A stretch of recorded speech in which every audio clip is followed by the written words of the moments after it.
U ovom videu pokazat ćemo vam kako da verifikujete svoju mail adresu prilikom pravljenja naloga na sajtu Bukaweb.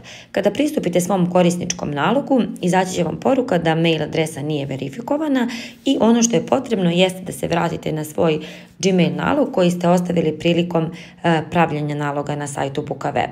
Proverite pre svega u inboxu da li ste dobili verifikacionu poruku, a ukoliko u inboxu kao i ovde ne pronalazite poruku, potrebno je da proverite spam sanduče, odnosno nepoželjnu poštu.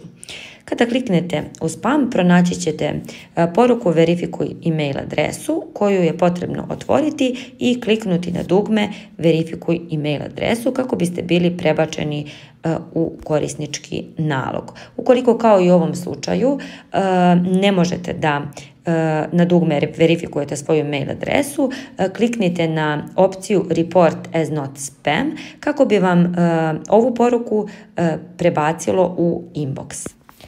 Kada ste ušli u inbox, pronaći ćete poruku od Bukaweba i ono što je potrebno jeste da otvorite poruku, kliknete na dugme verifikuj mail adresu kako biste bili prebačeni na korisnički nalog. Pre svega izaberite pretraživač, a zatim ćete biti prebačeni na svoj korisnički nalog. Kada odete na podešavanje naloga, poruka za verifikaciju biće sklonjena i vaša mail adresa biće verifikovana. Ukoliko na ovaj način niste pronašli verifikacionu poruku, potrebno je da se vratite na svoj korisnički nalog i u okviru obaveštenja da mail adresa nije verifikovana, kliknete na opciju klikni ovde da vam opet pošaljemo verifikacioni mail.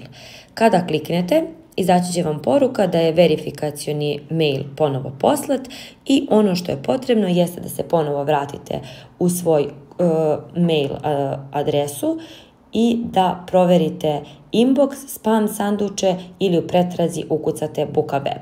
Ukoliko i u ovom slučaju ne pronalazite verifikacioni mail, potrebno je da nas pozovete kako bismo iz sistema verifikovali vašu mail adresu.